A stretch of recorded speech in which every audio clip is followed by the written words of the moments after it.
दर्शकबिन नमस्ते, म पुष्प बरुवाल। दर्शकबिन, विभिन्न समसामयिक कुराकानीहरू र समाजका गतिविधिहरूलाई समेटेर यहाँहरू समक्ष राख्ने क्रम जारी छ। मैले अघिल्ला अङ्कहरूमा समाजमा भएका विभिन्न क्रियाकलापहरू र सामाजिक गतिविधिका बारेमा जानकारी दिए। आज म साहित्यका क्षेत्रमा केही कुरा गर्न गइरहेको छु। साहित्य बिनाको जीवन, संगीत बिनाको जीवन जीवन हुँदैन भन्छन्। विदेशमा बसेर साहित्य सृजना गर्नु निकै असहज मानिन्छ, किनकि कामको चटारो र पारिवारिक झमेला समेत रहने परिवेशहरूले गर्दा साहित्यकारहरूले साहित्य लेखनमा समय दिन अलिक गाह्रो परेको बताउँछन्।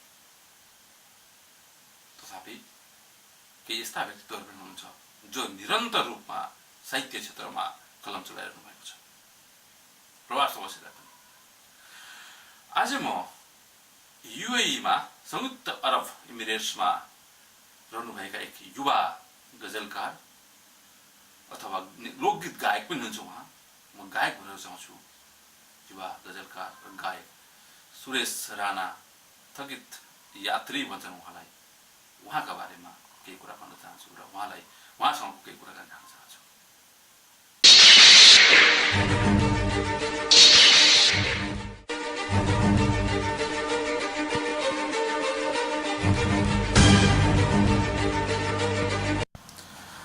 नमस्कार सुरेश सर, आराम हुनुहुन्छ? नमस्कार सर, एकदम आराम। युएईमा हुनुहुन्छ, दुबईमा, युएई भनौँ, संयुक्त अरब इमिरेट्समा हुनुहुन्छ। कति वर्ष भयो यहाँ आउनुभएको? यहाँ युएईमा आएको अहिले 8 वर्ष पुरा भएर 9 वर्ष लाग्छ। के गर्नुहुन्छ यहाँ खास? यहाँ रोयल गार्ड छ। भनेको? यहाँको प्रेसिडेन्ट गार्ड छ। गार्ड गर्नुहुन्छ, सेक्युरिटी गर्नुहुन्छ? हजुर सर। यहाँको रोयल फ्यामिलीको लागि? हजुर सर। राम्रो रहेछ। यहाँ त साहित्यकार, खास गरिकन गजलकार र एउटा गायक पनि, नेपालको राम्रै चिनिएको गायक भनेर भन्छन् र हो पनि थियो। कहिलेबाट सुरु गर्नुभयो गायन यात्रा अथवा लेखन यात्रा? गायन त सानैदेखि नै गाउँघरदेखि नै गाइन्थ्यो सर, हल्का हल्का, त्यति धेरै नगाए पनि। तर यो साहित्यपट्टि चाहिँ 2012 सालदेखि लगभग 2 साल पुरा भइसक्यो होला। साहित्यमा पनि खास कुन विधा यहाँलाई प्यारो छ? धेरै विधा छन् साहित्यका। मलाई सबभन्दा मनपर्ने विधा भनेको चाहिँ गजल विधा नै छ। लगभग अहिलेसम्म 200 भन्दा बढी नै गजल लेखेँ होला मैले। अनि कृति पनि प्रकाशित छ कि? कृति भर्खरै विमोचन भएको प्रवासका अक्षरहरू छ, त्यो बाहेक अरू प्रकाशित छैन सर। एउटा मिठो गजल फेरि पनि सुनाइदिनुहोस् न त। किन किन सानोको त नामै प्यारो लाग्छ, किन किन सानोको त नामै प्यारो लाग्छ, नाम मात्रै कहाँ हो र घामै प्यारो लाग्छ। सजाएर राखेको छु फ्याँक्न कहाँ सक्थेँ, सजाएर राखेको छु फ्याँक्न कहाँ सक्थेँ, उनले पठा चिठीको त खामै प्यारो लाग्छ, किन किन सानोको त नामै प्यारो लाग्छ। कहिलेकाहीँ जिस्क्याउँदा रिसाउँदै उनले, कहिलेकाहीँ जिस्क्याउँदा रिसाउँदै उनले, दुखे पनि चिमोटेको डामै प्यारो लाग्छ, किन किन सानोको त नामै प्यारो लाग्छ। स्वर्ग स्वर्ग भन्थे सबै स्वर्ग भन्दा पनि, स्वर्ग स्वर्ग भन्थे सबै स्वर्ग भन्दा पनि, उनीसँग भेट भएको ठामै प्यारो लाग्छ, किन किन सानोको त नामै प्यारो लाग्छ, नाम मात्रै कहाँ हो र घामै प्यारो लाग्छ। धन्यवाद। तपाईँ युएईमा हुनुहुन्छ, काम पनि गर्नुभएको छ, लेखन क्षेत्रमा पनि हुनुहुन्छ, सुनिन्छ तपाईँ अरू पनि सङ्घ संस्थामा हुनुहुन्छ। कसरी समय निकाल्न सक्नुहुन्छ यो सबै कामका बावजुद विदेशमा प्रवासमा बसेर? यो साहित्यपट्टि त यो प्रायः जसो ड्युटीमै धेरै लेखिन्छ सर, साहित्य गजल सम्बन्धित, र संस्थामा बचेको हप्तामा लगभग 2 दिन छुट्टी हुन्छ सर, त्यो छुट्टीको उसमा म्यानेज गर्नुपर्छ। गीत पनि गाउनु भएको छ हो? गीत एल्बममै त कुनै पनि निकालेको छैन सर, तर यताउता स्टेज प्रोग्रामहरू चाहिँ गरिन्छ सर। एउटा गीत गुनगुनाउन सक्नुहुन्छ? हुन्छ सर, हल्का। हे हिँड्दा तिमी लर्किँदै लर्किँदै हेर्छु मैले फर्किँदै फर्किँदै, कसैलाई नि छुनै दिन्न म, तिमी मेरी भइनौ भनी त अरूको नि हुनै दिन्न म, लर्किँदै लर्किँदै हेर्छु मैले फर्किँदै फर्किँदै, कसैलाई नि छुनै दिन्न म, तिमी मेरी भइनौ भनी त अरूको नि हुनै दिन्न म।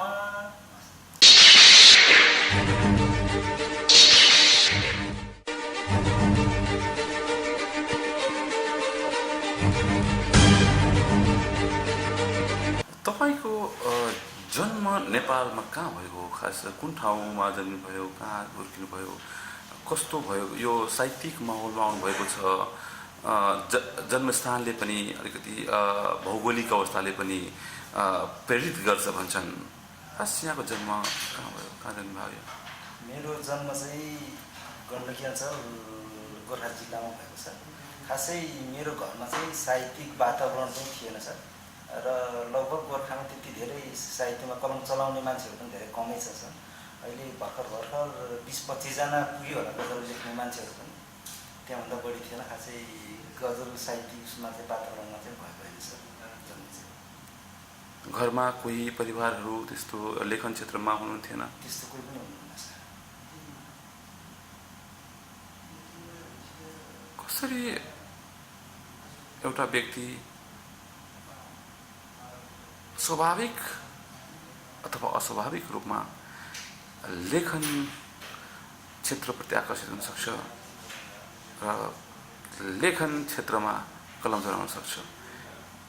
यो कसरी सम्भव छ? कुन तरिका के? फेरि पनि मलाई बुझ्न मन लाग्यो र म मार्फत मेरा दर्शकहरूलाई भन्न मन लाग्यो, सुरेश राणा कसरी प्रेरित भयो यो क्षेत्रप्रति? एउटा अनौठो कुरा हाम्रो दर्शकहरूलाई पनि भनिदिनुहोस् न, तपाईँका प्रेरणा केही त होला? खासै यो सम्बन्धित प्रेरणा हुने एउटा साहित्य भनेको धेरै पढेर, म त्यति धेरै पढेको मान्छे पनि होइन, र अचेकल मलाई लाग्छ कि साहित्य भनेको धेरै पढेर चाहिँ आउने होइन। र यसै सम्बन्धी मैले एउटा पनि बनाएको थिएँ, संसार हेर्नको लागि सगरमाथाको शिखरै चढ्नु पर्दैन, र गजल लेख्नको लागि, साहित्य लेख्नको लागि धेरै पढ्नै पर्दैन। यो सबै दुःख, एउटा व्यथा, यस्तैबाट जब दुःख बढी हुन्छ, जब व्यथा हुन्छ, त्यसपछि मनबाट निस्किनको लागि कुनै एउटा साहित्यको बाटो अप्नाउँदो रहेछ। त्यसरी नै साहित्यको सिर्जना हुँदो रहेछ सर। गजलका आफ्नै शैली हुन्छन्, गजल लेखनका आफ्नै ढाँचा हुन्छन्, आफ्नै तौर तरिका हुन्छन्, भरहरू हुन्छन्। बिना शिक्षा सम्भव हुन्छ? सबैभन्दा पहिला त गजल भनेको, मलाई गजलको गजल भनेको पनि थाहा थिएन सर। सबैभन्दा पहिला जब फेसबुक खोलेँ, फेसबुकबाट लेख्थेँ तर गजल भनेर लेख्थेन। त्यसपछि साथीहरूले भन्नुहुन्थ्यो, मभन्दा अग्रज साहित्यकारहरूले भन्नुहुन्थ्यो तपाईँको गजल एकदम राम्रो छ। त्यसपछि खोजी कार्य हुन थाल्यो, गजल पो रहेछ त, गजल भनेको के रहेछ? त्यसपछि बिस्तारै खोजी गर्न थालेँ। त्यसपछि लेख्दै जाँदा कसैले भन्नुहुन्थ्यो तपाईँको मतलाले छोयो। त्यसपछि त्यो मतला भनेको के हो फेरि खोज्न थालेँ। त्यसपछि भन्नुहुन्थ्यो तपाईँको चाहिँ मक्ताले छोयो। त्यसपछि मक्ता भनेको के हो? तपाईँको हरेक शेर अब्बल छन् भनेर भन्नुहुन्थ्यो। त्यसपछि शेर भनेको के हो? त्यसपछि गजल सम्बन्धी बिस्तारै खोजी कार्य सुरु हुन थालेछ। त्यसपछि लेख्न थालेँ गजल। त्यसपछि यो भने यो रहेछ भनेर थाहा हुँदै गयो। त्यसपछि गजल लेख्न थालेँ। अहिले परिणाम त सुरेश राणा राम्रो गजलकारको रूपमा चिनिन्छ पनि मान्छेले यसै भन्छन्। भावी योजनाहरू के छन् तपाईँका यो क्षेत्रमा, साहित्यिक क्षेत्रमा, गायन क्षेत्रमा? यहाँ त एउटा संस्थामा पनि हुनुहुन्छ, के छन्, कसरी अगाडि बढ्नुहुन्छ भोलिका दिनहरूमा? भावी योजना भनेको अब छिट्टै एउटा गजल सङ्ग्रह निकाल्दैछु म।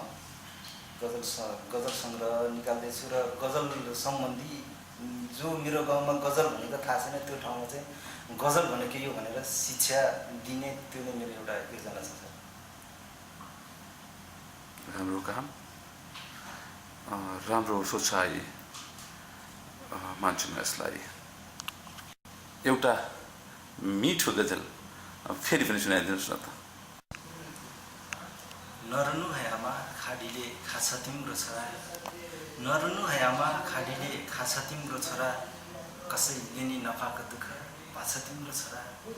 काम छ धेरै पैसा थोरै खानै पुग्दैन यहाँ, काम छ धेरै पैसा थोरै खानै पुग्दैन यहाँ, घरमा भन्दा पनि दुख्रो पाछ तिम्रो छोरा। नरुनु है आमा खाडीले खाछ तिम्रो छोरा। समाजले भन्दा होला तिमीलाई भेटेपछि, समाजले भन्दा होला तिमीलाई भेटेपछि, धेरै पैसा खोज्न विदेश गछ तिम्रो छोरा। नरुनु है आमा खाडीले खाछ तिम्रो छोरा। अरू रुँदा हाँसिदिने समाजलाई के थाहा, अरू रुँदा हाँसिदिने समाजलाई के थाहा, आफ्नै रगत बेच्न विदेश गछ तिम्रो छोरा। नरुनु है आमा खाडीले खाछ तिम्रो छोरा, कसैले नि नपाएको दुःख पाछ तिम्रो छोरा। साह्रै राम्रो गजल, साह्रै राम्रो गीत गाउनुभयो। यहाँको यो गायन यात्रा, यहाँको यो लेखन यात्रा सधैँ सधैँ निरन्तर होस्, प्रगतिको पथमा जाओस्। पछि हामीले गर्व गर्न सकौँ कि यो क्षेत्रमा सुरेश थकित भन्छन् धेरैले यहाँलाई, थकितजीको नाम उच्च स्थानमा आउन सकोस्, यो क्षेत्रले धेरै नै योगदान पाउन सकोस्। शुभकामना। यहाँले समय दिनुभयो, यहाँलाई धेरै धेरै धन्यवाद। हजुरलाई पनि धेरै धेरै धन्यवाद। र जबसम्म हजुरहरूको माया पाइरहन्छु तबसम्म साहित्यिक यात्रा र गायन यात्रा छोड्ने छैन सर। हस् त। जब म मरेर मेरो शरीर एउटा लास हुनेछ, जब म मरेर मेरो शरीर एउटा लास हुनेछ, अनि बल्ल तिमीलाई मेरो मायाको आभास हुनेछ। जब म मरेर मेरो शरीर एउटा लास हुनेछ, तुच्छ ठान्छौ नि मैले दिएका उपहारहरू तिमी, तुच्छ ठान्छौ नि मैले दिएका उपहारहरू तिमी, मनाउँदा त्यही उपहार तिमीलाई खास हुनेछ। जब म मरेर मेरो शरीर एउटा लास हुनेछ। कुनै दिन वैशासँगै तिमी पनि गुरुप हुँदै जान्छौ, कुनै दिन वैशासँगै तिमी पनि गुरुप हुँदै जान्छौ, त्यसपछि मै हुँ भन्ने तिम्रो घमण्ड नि नाश हुनेछ, अनि बल्ल तिमीलाई मेरो मायाको आभास हुनेछ। कोही हुन्न दुःख पर्दा म छु भनी सुमसुम्याउने यहाँ, कोही हुन्न दुःख पर्दा म छु भनी सुमसुम्याउने यहाँ, तिम्रै आफ्नै पछि लाग्नेहरू न त तिम्रै पास हुनेछ, अनि बल्ल तिमीलाई मेरो मायाको आभास हुनेछ। बाँच्नै मन लाग्दैन हो मर्न धेरै गाह्रो हुन्छ, बाँच्नै मन लाग्दैन हो मर्न अझ गाह्रो हुन्छ, हरो धर्म तिमीलाई गाह्रो तिम्रो आफ्नै सास हुनेछ, अनि बल्ल तिमीलाई मेरो मायाको आभास हुनेछ। जब म मरेर मेरो शरीर एउटा लास हुनेछ, अनि बल्ल तिमीलाई मेरो मायाको आभास हुनेछ।